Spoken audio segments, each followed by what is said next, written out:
Welcome back to another episode of What's On in the Peloton. There's a little bit of a change this time. You may have noticed that at the start, we did not play our intro. The intro that starts with some nice dramatic music and tells us that we are heroes. We're here to save the day. And it's us telling us that, isn't it? Or us telling everyone that. It's very much a sort of self-claimed hero status. And look, that's sort of how we saw it, I suppose, Tim. People are in lockdown. They need some faff. And we felt like we could provide it. And I think we have provided flaff and faff. I think it's indisputable that we've provided plenty of faff, Tim. Some would argue far too much. But anyway, the reason that we haven't played this startup music is because really we've been forced to sort of reflect on this and think, are we really heroes? Have we gone the wrong way? Have we misinterpreted Australia, the world? And the reason we've had to come and think about this is because of the ABC. That's so right. The Australian Broadcasting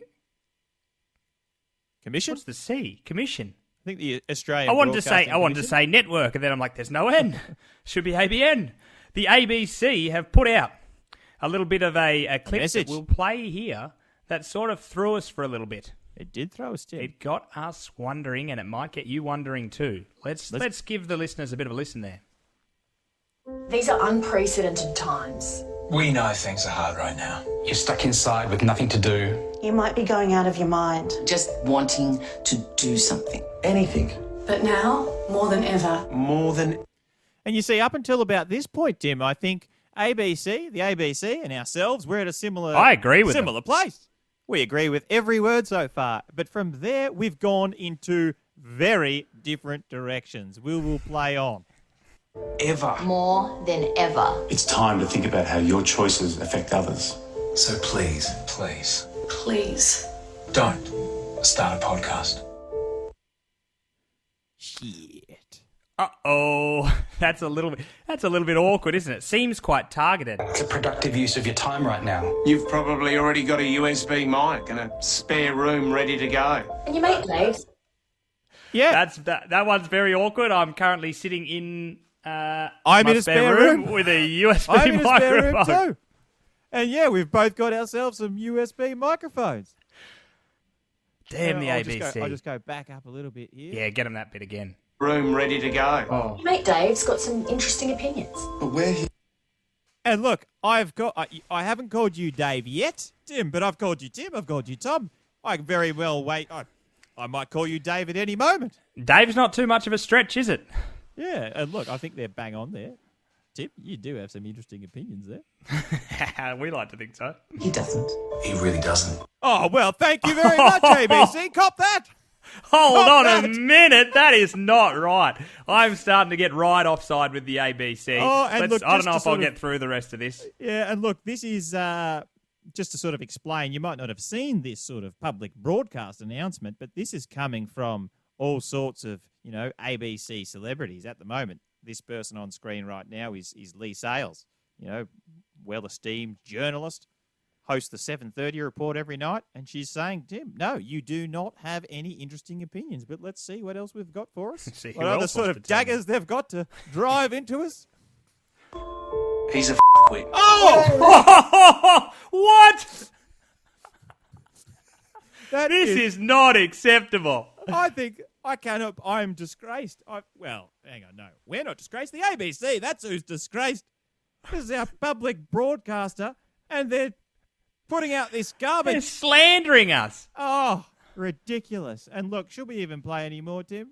Well, unfortunately, we've got to. We've got to get this out of the way. But I will finish warn it off. there is a language warning. I think we'll bleep it out. We wouldn't air this rubbish, this foul, potty mouth we would stuff. never dare put that on the air. No, well, but we look, are putting it on the air. Well, but you guys listening, our listeners, you will hear the bleeped version. You will hear beeps because we're not going to peddle this sort of garbage. It's sewage. This is absolute sewage from the mouth, Tim. Anyway, we'll keep playing. Let's see what other rubbish they've got to give us. To your housemate. We don't need your minute-by-minute breakdown of every episode of Parks and Rec. What are you going to do? Send everyone in your contact list a MailChimp newsletter? And force We them haven't to done mark that. you as spam instead of unsubscribing? Because they're scared to hurt your feelings? We're in the middle of... Oh, I have to say, Ooh, Tim, when I look, we first may heard not that have one- done any MailChimp. At first, I thought we got away with that one, but on a little bit they of went off the pulse. They went really they went really off the mark, and then bam. then not brought quite it the back with a MailChimp, left but hook. Sunk us. Tim, I don't know about you, but I've been pumping the podcast pretty hard to all of my friends. I haven't been using MailChimp, but I've been using pretty much any other sort of method I can. WhatsApp, Facebook, Twitter, Instagram, pretty much everything at my disposal. I've been throwing out there at my friends, bombarding them. Not just friends, even family. We've got a quiz that we've been having with my wife's family, and I picked a topic for the quiz as our podcast so that they would all have to listen to the first 3 episodes. So, that one definitely struck a nerve, Tim. The old... Yep, well, that's exactly what I've been getting I get a few thumbs up and things like that when you send it out to people. Then when you go across and you look at how many thumbs up you've got compared to the listens, they don't add up. And look, maybe the thumbs up, you don't know. They're your friends, they're your family. Maybe they're sort of giving you the thumbs up, like, just to sort of... just to make you feel good. Very good. much like the, instead of unsubscribing, just the spam. Anyway, we'll play the rest of this. Of a pandemic! Look, it's pretty straightforward. Just go inside a podcast. Make some pasta from scratch like everyone else and just shut up. The greatest gift you can give your fellow human beings right now? Right now, Right now is to shut the up. Well, we thought it was faff. We thought it was faff, Tim. We thought it was some light-hearted banter. We thought it was needed. That's what we thought. Yeah, and basically, I'm not even going to play the rest. It's just basically driving the point home that you should not be starting a podcast. Now, we did think we took this seriously. We took this very seriously. Well, it's from the ABC, announcement. Neil. What are we meant to do? The Australian Broadcasting Commission, we're going to listen to them. And our listeners would realise, I'm sure, that they've noticed that there's been a bit of a hiatus. We've been thinking about it, and we realise, though, Tim, that we get off on a technicality. Yes, we do. Slipped through it. We found a loophole. It's in the language. We didn't start a podcast in the pandemic, did we, Tim? No. If you remember, we rebirthed the podcast. We rebirthed exactly it. right. This podcast existed before the pandemic. Now, It's it taken didn't a come turn. back to life. It did bring itself back into being rebirthed during the pandemic. But And it had stopped for years, and it's probably a little bit different from when Regardless. it was, but regardless, we get You off. can't They touch us, tried to pin us ABC. down, Neil. They tried to get us. They tried to pin it on us, and they got very close. They made us think. They made us step back. But in the end, we've slipped through, and we've put ourselves back on the air because their advice does not quite line up with us. We're well established. doesn't. We're like all of them. They had their podcast It really before felt the like pandemic. it was... So did we. And it really felt like it was directed squarely towards people like us, Tim, but we're No. back on air. They have not got us, and we will not shut beep up. I bleeped myself there, but I forgot to put the Yeah, in. we will not... Yeah. Well, it's just not acceptable to put that kind of stuff on the air. So, now that we've got off the hook, I guess what we should do is Get into it, Tim. Get into what Let's this get into podcast is about. Now, during the pandemic, we've noticed that the club cyclists, they've all gone onto Zwift. There's no racing on to the Zwift. road, but they have moved on to the online platform and they are racing each other in droves. Not only are club cyclists getting on board, but also the National Road Series. So national level races all across the world, but in particular here in Australia, they are getting on board and they're racing their races on this online platform. In addition to that, the very top echelon of the world cycling, the pro level, the Tour de France, now has a virtual edition. First time ever. Yep. First time ever. First the top time. level professionals are racing the Tour de France on Zwift. Now, they're not, at this stage, they're planning on holding the Tour de France. We should be very clear here, Tim. They're still planning on holding a real world Tour de France, but they're also holding this virtual Tour de France. They're doubling up. I've just switched between France and France, but look, that's... we can handle that. We're confused people. But look, it's confusing times. We've got now a virtual and a real Tour de France. What the hell's going on? This could be a start of a very historic shift, Tim. This could be the beginning of the end of racing in the real world. The real world may end up with no bikes on the road. It could be all virtual. All virtual. And we're going to dedicate this episode to talking about Zwift. It seems quite appropriate. Now, you might recognize, or you might already just be listening thinking, oh, this could be a bit different to other episodes. And you would be right. We think that this is going to be a distinctly different flavor from the last 3 episodes.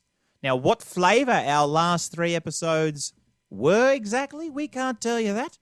And we can't tell you exactly what flavor this is going to be, but what we can guarantee is that it will be different. Now, I think the Allen's Lollies here can provide a useful analogy, Tim.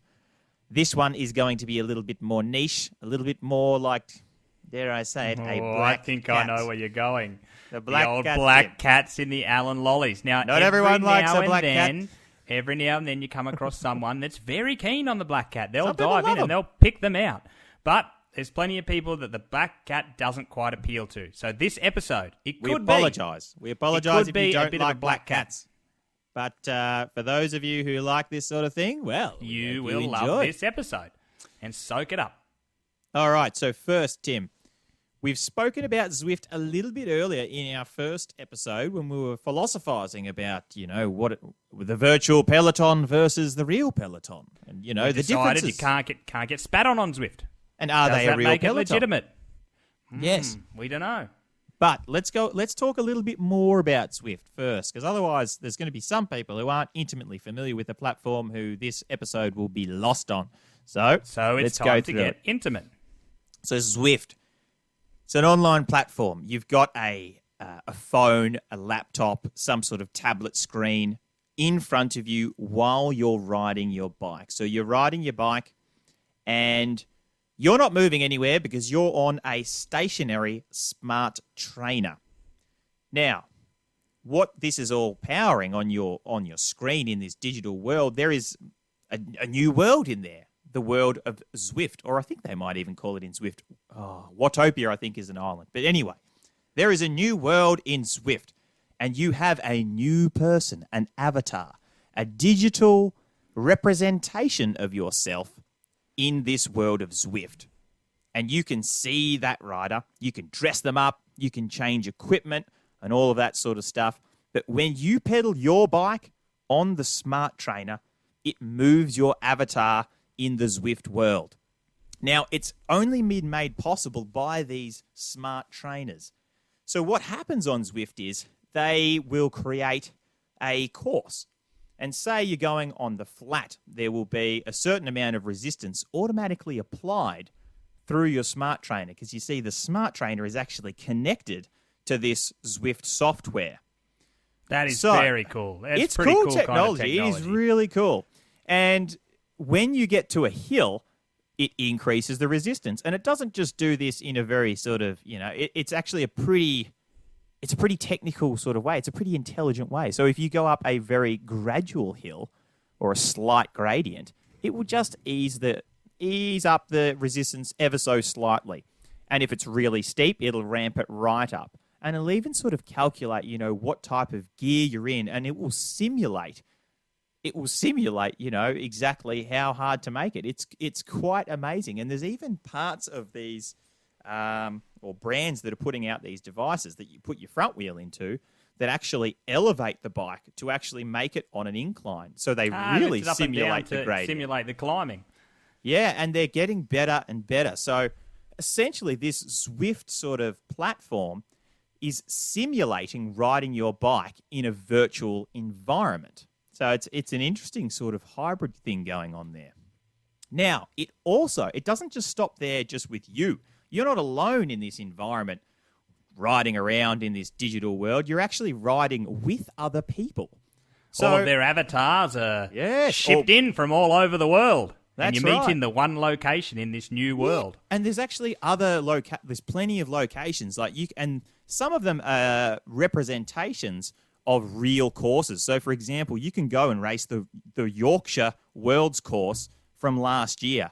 And that is pretty cool because you get a bit of a feel for what the course was like. You can actually witness or feel those brutal little sharp hills that Yorkshire's got to offer. You can go to the Richmond World Championships course. There's all sorts of courses. Some of them are just completely fictional, but there's quite a few of them. So when you log onto Zwift, there's people from all over the world in these sort of simulated courses, these reconstructions of real ones, and sometimes just completely fictional. But there's people from all over the world, somewhere in the world, joining you there and riding. And when you've got all of these different avatars riding around, Tim, it actually has some pretty intelligent stuff going on that can recognize when your avatar is behind another avatar. It will then recognize that you're drafting, and it will make it significantly easier. And again, the resistance will be altered by the smart trainer. And if you gradually move further and further behind the rider, the resistance gradually gets slowly higher and increase higher. Again. It really is simulating quite a lot of things that happen in the real world. So if you attack off the front, it's going to be hard to just hold off a raging peloton from behind. So it's pretty interesting. Now, they do also have a couple of other things like little power-ups, which you don't really get in the real world, but there is that sort of game aspect of That's it the as one well. where it's a bit like Mario Kart, isn't it? Yes. You run past it. So boom. there's little points that you can pick up a boost, and then you can, play these little these boosters. So sometimes it's a featherweight where your weight drops by, I think, 9 kilos for 30 seconds. So you can wait till a steep climb and play the feather, or before you just accelerate out of the bunch, you can play the feather. There's all sorts of other ones like aerodynamic ones where you get super aero or you can't be drafted off. There's all of these power-ups. So it's pretty, it's a really interesting sort of hybrid, this Zwift world. And people have been having a lot of fun with it. And also, as we said before, racing pretty seriously on it. Yeah, it sounds like a very cool sort of bit of technology that we've got there where people can dive in and experience a bit of the racing, what it's like in the outdoors, indoors. They're bringing it all inside. And the other thing that it's been doing, Tim, is, especially during this pandemic, it's been allowing people to socialise with one another and exercise together, which has been obviously something that's been lacking. Well, that's one of the huge positives of exercise in general, isn't it? The ability to get out and meet some people the social part and of it. socialise as well as doing the physical activity. And obviously the pandemic makes that quite difficult. But something like this really does mean that you're able to interact with the groups that you usually might ride in, as well as people from other sides of the world. Yeah, and getting together and have a ride. And it's been huge. Like, there's been lots of professional riders, like big name World Tour riders, doing all of these social rides with people. As the professionals are in lockdown, you've got all of the just club riders and just your average Joes and Janes. They're in lockdown too. Everyone's sharing this pretty crappy experience, but these sort of platforms have allowed people to get together, organise these social rides, and really been able to provide some positivity in what is a fairly dark time for a lot of people. So Zwift has been extremely powerful in this perspective. Not to mention giving sponsors and other parts of the sport something to sort of tick over as well. Well, that's right, isn't it? It's very nice for them to be able to you can actually customise jerseys and things like that on there. So if you're on a team, you can ride in the race in that team jersey. So that's a pretty cool thing to actually give some racing, and people are watching in and see the teams. And more or less good for everyone, Tim. Good for everyone. And people have been watching these races too. Yeah. No, it's been good. So, look, and from here on, and from here on, though, Tim, having said that, the episode is going to take a little bit of a turn here. It might get a little bit controversial. And the controversy's back. That's what happens, though, especially in these unprecedented times. You never know what's going to happen. You think you're on one path, bam, you're on another. It's never far. Right. And look, to be quite honest, Tim and I, we've spoken about this and we've ummed and ahed, and we haven't been sure whether to go in this slightly controversial direction. We're still not sure. We're still not sure. We thought maybe we should just keep it all positive because it is. We thought it could get us in some hot water. Yeah, and look, and it could get in some hot water, and also not really so much the hot water, but just, there is sort of, it is just overwhelmingly a positive force, I would say, Zwift. Like, it's been good. It's, as we've just been sort of discussing, it's been fantastic in this sort of trying times. It's been overwhelmingly overall, there's a positive big positives. thing. So we don't want to just jump on here and start sort of like, getting controversial and, sort of raining on the parade a little bit. I don't want to be raining on the parade, and I feel like this might be a little bit like, for some people, we're sort of telling them that maybe Santa Claus doesn't exist. And that sounds like it's sort of, very patronizing, I know. But look, I don't mean it like that. But, I think there could be sort of a bit of an element of sort of ignorance is bliss, and we might be sort of... we might be opening the eyes for some people, and some people may prefer to have kept blind. And some it does change things once you bring out some things to the light, but we think that it's important some people may disagree, that we do. But we think we It's should also get it out possible. Because I think there's quite a few people who are sort of thinking some other things as well. So look, let's just hit a head on here, Tim. We've been dancing around quite a lot because neither of us want to dive in and say what needs to be said. So I'm going to do this little Ask the setup question, here, Tim. where I pass it across to Neil. And Neil, is Zwift legit? I don't want to answer. Now, the answer... Be a yes or a no, Neil. If I have to give a yes or a no, I'm afraid, Tim, I just can't.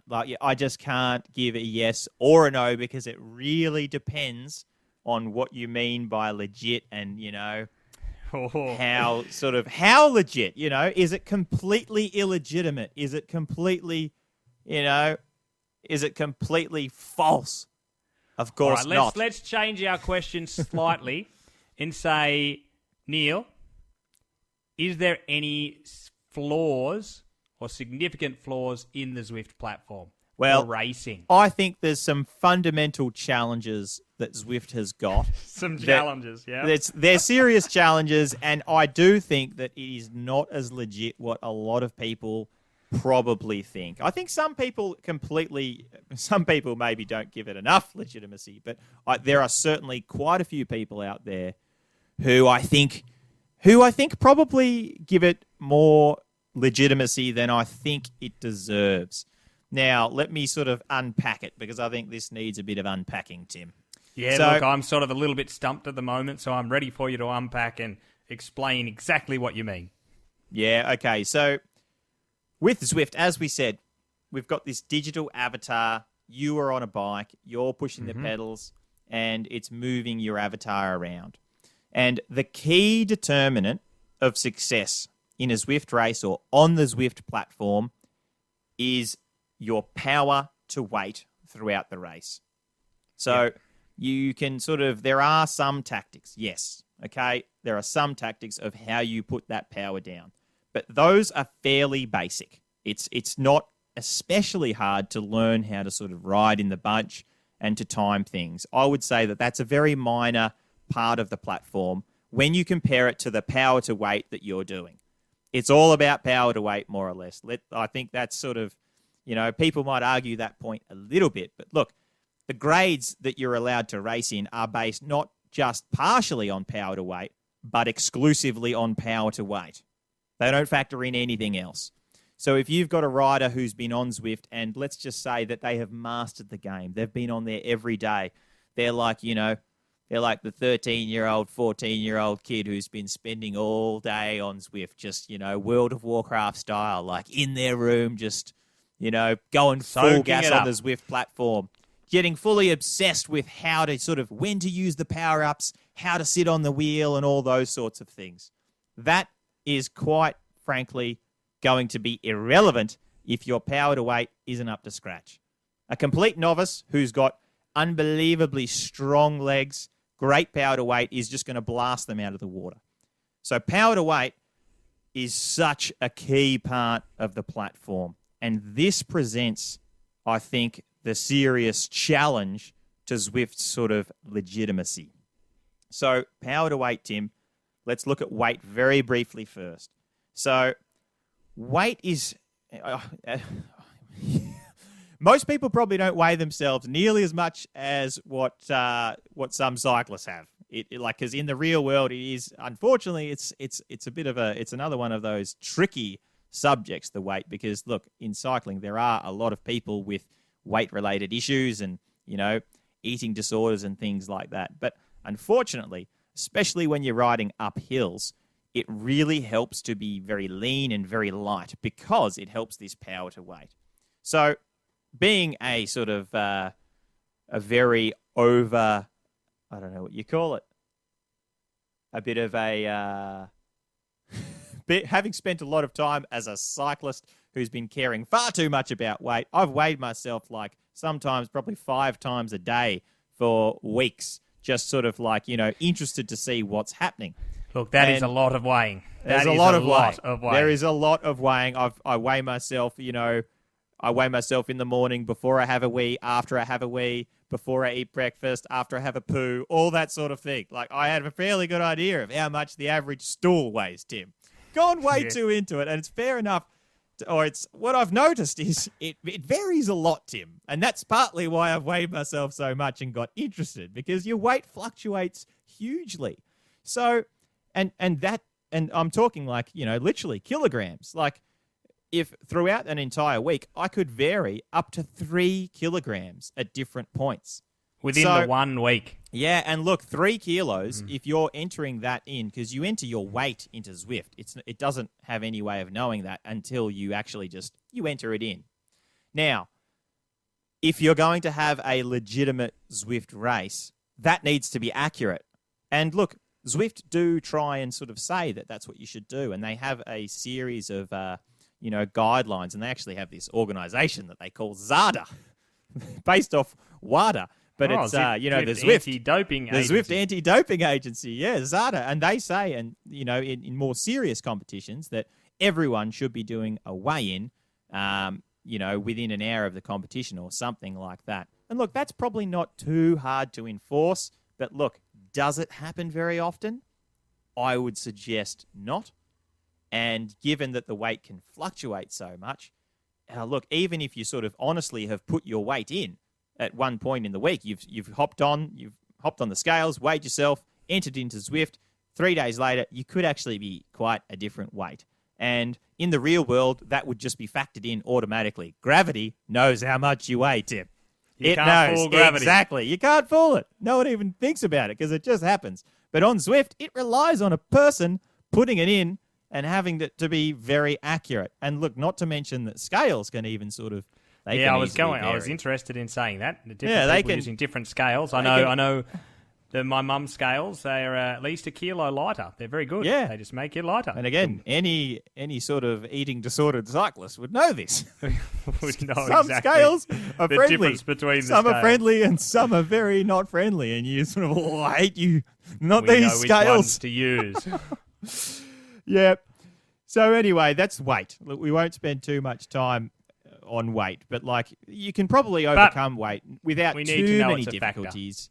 But it is a factor, and it's probably not something that's sort of quite diligently sort of used. So for Zwift to be legitimate, that would have to be taken care of. Absolutely. Okay, so that's one half there, but you've started off by telling us there, you've said that the two main things here is power to weight. So I guess the next thing we want to look at, I'm assuming, is the power. Absolutely. What are our interests there? Now, Tim, here are where my probably more major concerns are with the sort of Zwift legitimacy. It's with the power side of things. Now, again, similar to weight, in the real world, you push your pedals, it pulls on your chain, that pulls your wheel around. It doesn't matter who's measuring your power because the results are there on the road. You're moving. How fast you're moving, your power is going to be directly correlated with it. There's no measurement that needs to be taken place. But we just need to look. Just need to look and see who crosses the line. Yeah, it just first. happens. We don't need to think about it. But in the Zwift world, we need to translate the power that your legs are actually doing into the Zwift platform through this smart trainer. So there is a translation that needs to happen there, and a reading that needs to be taken, a measurement. And this is getting taken by our smart trainers. Now, power meters, which are in the smart trainers, generally, I just, over my time as a cyclist, over probably the last decade, I have come, even more than a decade really, I've come to doubt how good they are and how up to the task they are for what Zwift is asking of them. So I don't think they've got the required accuracy and reliability to perform the function that Zwift is using them for. So what Zwift is, or how Zwift is using these power meters, is to put one person against another person, and not just one against another, but a bunch of 50 people. You could have 100 people, yeah. Could be 100 people. And it's trying to compare one person on one power meter in completely different conditions, could be in a cold shed, to someone else on a different power meter in maybe a They really might be doing hot it in their environment. bathroom. Yeah, they could be doing steamy. it in their bathroom.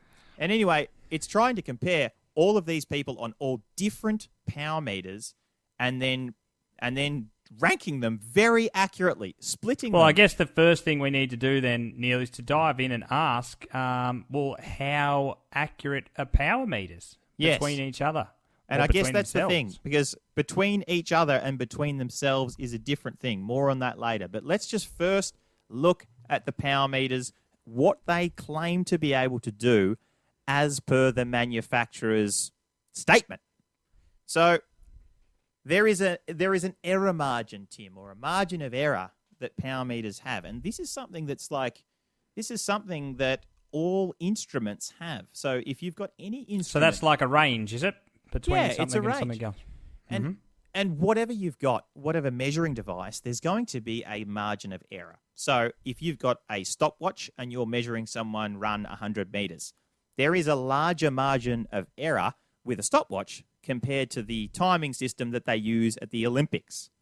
So, and I'm saying that's because the stopwatch relies on human and it's pressing just, the button. The and system, you might be reaction time, different things like that. Yeah, the system isn't very good. And I don't know exactly what the typical, what people would agree the margin for error is, but I'm sure people in the athletics world would probably they would know, and it would probably have been researched. They would probably say, okay, once you've got two people running on a track and the stopwatch is within, say, 0.05 of a second, you just don't know who won because it's within the margin of error. So similarly, power meters have got this margin of error, and the manufacturers put this on the box. So if we look at the Wahoo kickers, which are the smart trainers that are most typically used on the Zwift platform, they've sort of been, they've been sort of the market leader. There are lots of other, brands out there, but the Wahoo kickers, they're the biggest one, and they're probably just representative of most of them. Now, they come with a margin of error of 2%.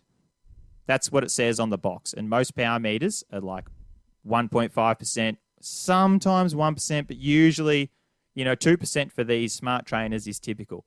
Now, Tim, what some people probably haven't really thought about as much is it's plus or minus 2%. It's not just 2%, it's plus or minus 2%. That means there is a 4% spread. Like it's actually... From if it's 2% below range. as to if it's 2% higher. Yeah, so it means that what the Wahoo brand is saying is if you buy a heap of kickers, and look, I could be wrong on this, but I think this is what it means. If you buy 100 kickers, Wahoo is telling you as a purchaser of the kicker, look, you will get an accurate reading if you use it as you should be using it, if you follow the recommendations. And look, there are some specific things you need to do, but if you follow the instructions on how to use it correctly, it should fall, all of those power meters should fall between a 4% range. Some will be higher than others. And that's if you're using it in perfect conditions, new kicker. Now, if you just think about that on its own, Tim, 4% is a significant margin of error it depends on what you're doing, but especially when you're racing people who are really close to you in ability level.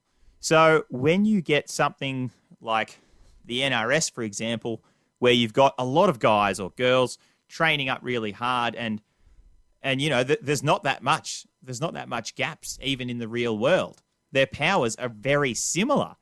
Well, we often hear, don't we, powers. in the cycling, we hear about Team Ineos in particular going for the 1%ers. It's all about finding that 1% extra because that 1% can make a big difference between winning and losing. And here we're not talking about finding the 1%ers. We're talking about finding the 4%ers. And unfortunately, the power meters themselves are saying, this is as good as we can do.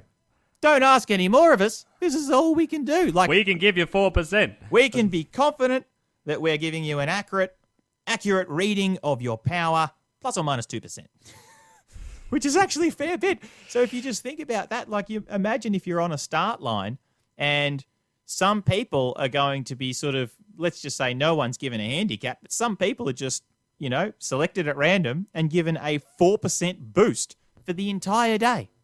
They just get a 4% boost to their power. Like, that's a lot. And if the poor people that get the 4% reduction, that's also that's taken away a few watts. You won't have someone getting a 4% boost and also someone getting a 4% reduction at the same time. That would be 8%. True. But look, it could go either way. Like if someone just went whack 4% handicap, you'd be like, oh, you might be dropped.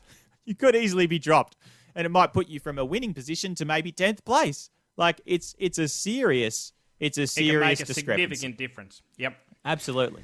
But we also know that's what the manufacturers are telling us. Exactly, and we also know from our own experiences. Like, well, I'm not so sure I would bank on that being the limit of how far they can be out. I've had experiences where it seems much greater than that. Yeah, and Tim, I think before we go on, we need to give ourselves some expert status because I think we've probably got a position where we've been extremely privileged, extremely lucky, where we've been sort of able to use quite a few power meters because if you switch teams, you often have to switch power meters.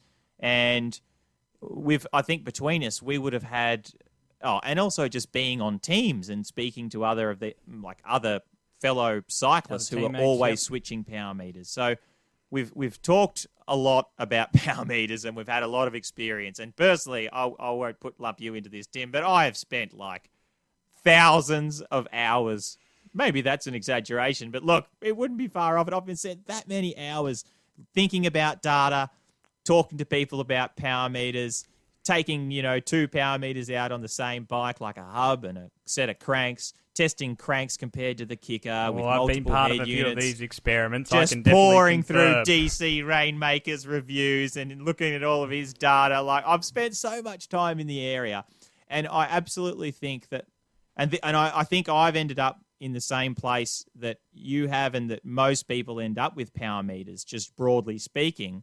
And that's in thinking that they're not all within the manufacturer's range. They can be very different. They can be. I mean, I've had times where I've gone out and you can see 20 watts different. Now, you've got some interesting stories, actually, of your own experiences. I've got a recent one. Yeah, I've got a recent one that might illustrate it, and a few other stories. Actually, firstly, I'm going to go another story. Like, we've had people come onto our team before in the past where there's been heaps of hype. People like coaches They've had big numbers. Coaches and managers have been just saying, this person's had some good results, but oh my God, you should see they are raw talent, Tim. There's been absolute hype around a particular rider, thinking like, holy moly, this rider could do 500 watts for 20 minutes. Holy dooly. That was the hope. They're like, man, they're not far off it. We might be able to get them up there. And like lots of hype and lots of hope and aspiration based off the power numbers. Now, when he came across to our team and he switched power meters, turns out the power meter that he had read about 20 watts higher than the new power meter. And potentially the power meters that, and sometimes brands sort of have a bit of a similar sort of reading, but like, basically you got to be very careful because he would actually say, he sort of said, oh no, like my old power meter read 20 watts higher than this one. So like, he changed his FTP, he changed all of his training zones down to sort of reflect this percentage difference. Now, 20 watts. We're talking. That's a oh fair look, and chunk maybe of he was exaggerating it, but look, even it's a fair bit. It's a fair bit. Certainly more than 1.5%, which is what the manufacturer sort of says. Now, look, another one here, Tim. Just recently, I've got a hub, a power tap hub, which is rated to 1.5% plus or minus accuracy. I've got a Shimano power meter, which is rated to 2% plus or minus accuracy. And then I know from doing quite a bit of testing that, especially when I'm going hard, like when I'm sort of going around my threshold, it's about 5% out, the two of those. And the hub reads higher than the cranks, which is also unusual because usually the hub, because it's measuring the power downstream of the legs, you lose a bit of power, as you say, Tim. As you know, you lose a bit of power through the chain. That's why you need to oil your chain, because you lose less power that way. If you've got a dirty, unoiled chain, you actually lose more watts. It doesn't go through to the hub. Your legs are doing it, but it doesn't get through to the hub. You want to transfer as much of that as possible. Clean your chain, lube your chain. That's a bit of a tip. Now, the hub shouldn't be measuring higher than the cranks. It should be at least a few watts lower, maybe 4 watts lower. But my hub always reads, Tim. Always reads. And after you calibrate, this is what I'm talking about. This is careful use of the two power meters. This is, they're both at the same temperature. You calibrate them both at the same time, then you do a test. Before you calibrate, way further out. They can be even way further out. And that's another. So these numbers are after calibration, doing everything as per the box. And look, typically about 5% different between the cranks and the hub. Now, look, the Shimano cranks, some people will be listening to this and be like, oh, yeah, they underread. And look, there is something about them where they do just consistently underread. And yet, the manufacturer's claim is that they're just plus or minus 2%. Now, the story goes on. I lent this hub to one of our Patreon supporters, Tim.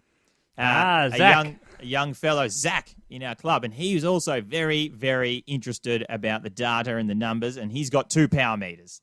And what he wanted to do is test his 2 crank-based power meters to get a bit of an idea of how they sort of, of their sort of, their relative readings. Like, does one read a little bit higher than the other? He wanted to sort of just get a bit of an idea of how they both read. Now, these are both, the 2 crank-based power meters are both they're both Quark power meters and, good power meters, both rated to 1.5% plus or minus accuracy.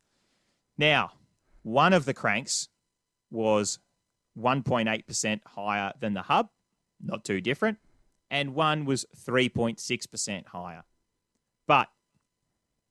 And so obviously the hub to the cranks, 3.6%, that's more than you would expect, Tim. Definitely more than you would expect. And those are a lot more close. These are both above. They're both above. So if you look at my Shimano cranks and then compare it to the cranks that had the higher one, that's 8.6%. And they're all rated. They're all apparently going to be within a much tighter margin than that. And look, that's probably a large, that's. I was quite surprised when I heard that. I was shocked. I was like, whoa. 8.6% is a very large percent. But you imagine if these power meters, which are all, they're all quite expensive pieces of equipment. They've got the sort of stamp, the accuracy stamp of 1.5 and at the worst 2%. And yet, if we were racing each other, Zach and myself, using the calibration as it needed to be used, there could be I could be sort of, if I'm on my Shimano cranks, I could have an 8.6% penalty. Now, that is starting to get massive, Tim. Absolutely massive. And I suppose that's just a snapshot in time. It's obviously not like, it's not like a big scientific study of all the power meters, but like it gives you an idea of a snapshot in time. Even when you're carefully using power meters of varying different ages, they can measure like quite different. And look, well, it's just a bit of a realistic look, isn't it? Saying, look, this is what in the real world, this is what we've experienced. Anyway, and I would ask, they can be significantly different from each other. And I really think that most people that I know would say that, look, power meters measuring between different power meters is not super reliable. You would not bet your house on it, that's for sure. But often like within your own power meter, it's usually, quite accurate. And look, there is a bit of a risk here that people will just think that I sort of, I'm just trying to undermine the confidence in power meters. I'm not. If you use them right, especially if you've just got your own power meter, super useful. I love it. I barely ride if I don't have a head unit or my head unit goes flat. I want to stop the ride.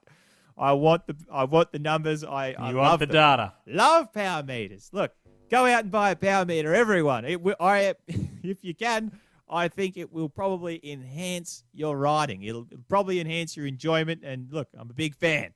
So, I'm not trying to just take the mickey out of power meters and undercut, but like they are. Well, if that's the case, what are you doing, Neil? Well, what I'm doing is, I suppose, I'm setting the scene, hopefully. Bring it back to Zwift, even though the error margin reported on the box is plus or minus 2%, I think in the real world, when you've got some people maybe with older kickers, maybe some people in, maybe they're and this is a different thing, but maybe some people are calibrating at a different temperature. Maybe some people are warming up a lot. I know with my kicker, or our kicker, Tim, that we went halves in, if you don't warm it up to a certain temperature, so if it's a cool day or if it's in your shed and you do a small warm-up, it reads very differently. Yeah, we had quite a bit of trouble with I had heaps of problems. with the And look, readings on that. To be fair, like it is one of the earlier generation kickers, so they might have changed them since then. But I spent ages sort of talking with Wahoo trying to sort of fix it, and in the end they said, look, you need to get it to at least 30 degrees, I think it was, before it's reliable. Until then, you can't rely on it because it was way out, more than 10% out. So, look, that could easily have been fixed, but I have no doubt that they say that you need to warm it up. You need to ride for at least 10 minutes, and that's to try and get up to operational temperature. So, again, if you've got people doing very different warm-ups, different sort of temperatures of room that the kicker's in, look, it's starting Some to be... people rushing home from work, Yeah. throwing their kit on, jumping on the trainer, got to start a Zwift race. And my experience with power meters makes me start to think that, holy moly, can you really sort of take much?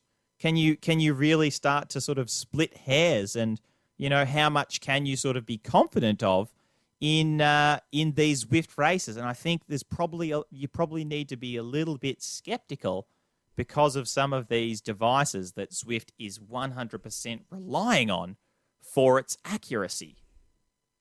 So, yeah, and I think the problems, it's fine if you're talking about these sort of really big margins, but when you're starting to sort of try and split people up in a race situation where it's quite competitive, I just can't buy into it, Tim.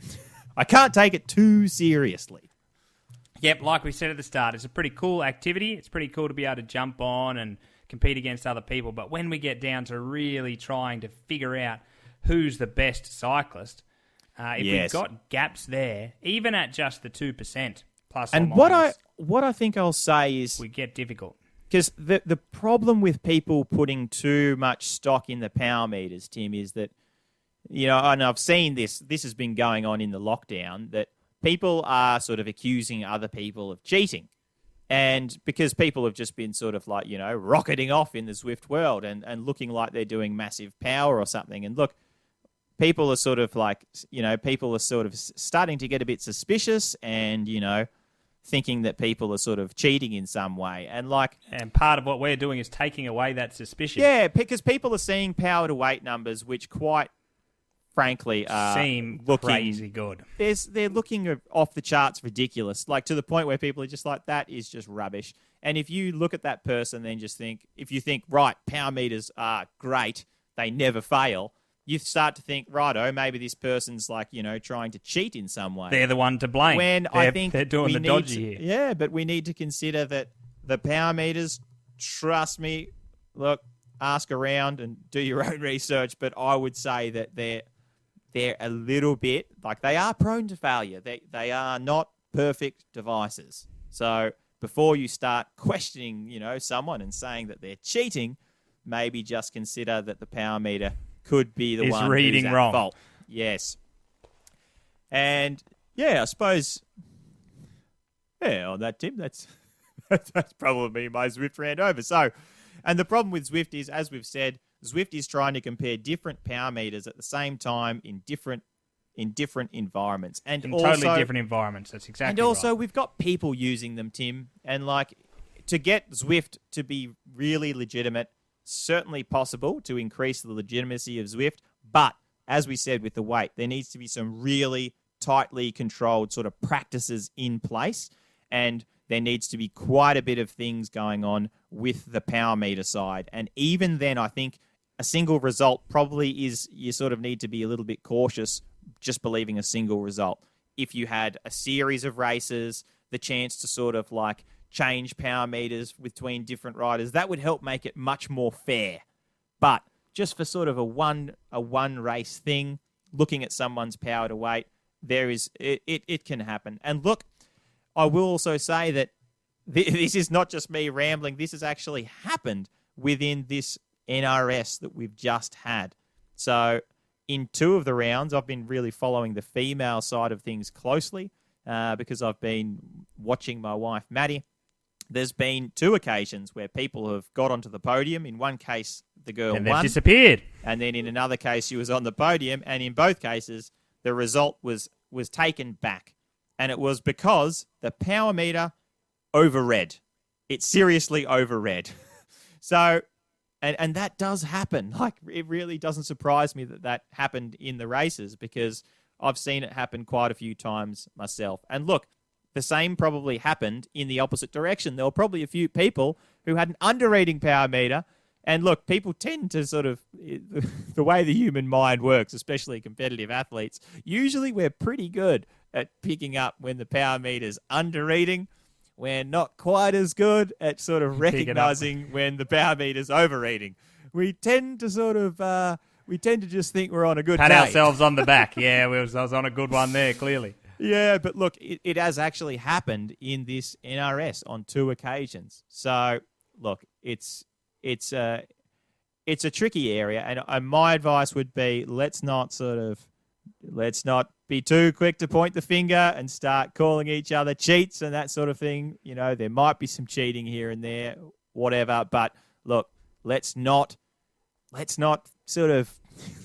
it too seriously. Perhaps have a good time and just be aware of the limitations of the equipment that's involved with this sort of thing. And that's right. Going into the future, there's a good chance that those error margins and that will get much, much tighter, and that things will become, it's a very impressive platform and something that in the future maybe we'll be able to really get very, very accurate results. But at this point in time, it's not quite up to scratch to really split those hairs like we probably need to when you've got high performers performing at similar levels. And that's what we get in things like the NRS. So really, really cool bit of software, but awesome fun. Don't expect the people who are winning. And the thing is, people who are winning, say, in the Tour de France stages of Zwift, people are talking about, Zwift is different. Like, it's a different sort of skill. It's different physiology and things like that. And you might sort of be like, oh, yeah, this person's a really good Zwifter. And look, yes, maybe they are a good Zwifter, but you sort of need to consider the technology could be having a bit of a bearing there as well. And look, I suppose the other thing is we might find that there's some people who have done exceptionally well in the Zwift world who maybe don't back it up in the real world when we come out of lockdown.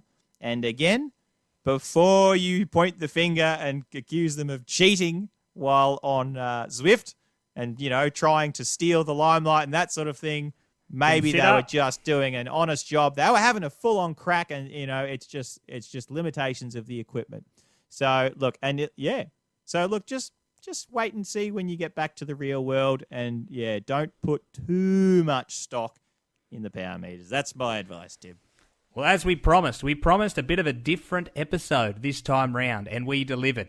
We've sort of had a I think we have. It felt different to me, we Tim. definitely have. It definitely felt different. We have really got quite analytical, I'd say. Yeah, a bit analytical. Well, more you. I sort of stood back and listened and nodded. It takes two to analyse, Tim, as they say. It takes two to analyse. As they say. I've heard that many times. So we'd like to thank everyone for joining in once again to What's On in the Peloton. We'd like to send a special shout-out to our Patreon supporters. Thank you. If anyone else out there is interested in supporting, you can jump onto the Patreon website and have a Google there of What's On in the Peloton. If you don't want to do that, what we would love just as much is just some feedback. So if you jump on there and give us a thumbs up, send us a message. If there's things that you liked or things that you didn't like, let us know. Get in touch. We like having a bit of a community to know what we're doing right, what we're doing wrong, and shape from there. And especially just some encouragement, like if, that's the Patreon sort of, the 3 Patreons that we've got, Tim. It's great. It's, a tick of approval. It's a tick of approval. That's how we take it. But look, you can also just give us a tick of approval. Send us a tick of approval in the mail. Give us a thumbs up. We will accept that. Give us the mail would be whatever. Fantastic. Communicate some sort of, appreciation to us, and we would be, we'll put out more episodes. That's right. There'll be more on the come. If you like this style, if this wasn't a black cat, if we get lots of people saying this is what could we be like, a strawberries and cream, Tim. This could indeed be a strawberries and cream, and we'll do more of them. Or if we've just got a lot of black cat lovers that want to get on board, we will just get right into the nitty gritty. Maybe we will just say, you know what, guys, we will resume as much control as we can. We will take on board your comments, but we will go whichever direction we feel we want to. Maybe we'll do that, Tim. Yeah, well, you never know what we could do. Probably not. I'd say we're at the mercy. I would say, I think it's probably a people. smart idea to carry on with whatever the people want. If the people want us to shut up, we should probably shut up. Not the ABC though. We got out with a technicality. The ABC tried to get us, and they couldn't quite. So we will carry on. Once again, thank you very much for tuning in. This has been What's On in the Peloton. Your hosts, Neil Vanderplug and Tim Guy. Thank you very much. Ciao.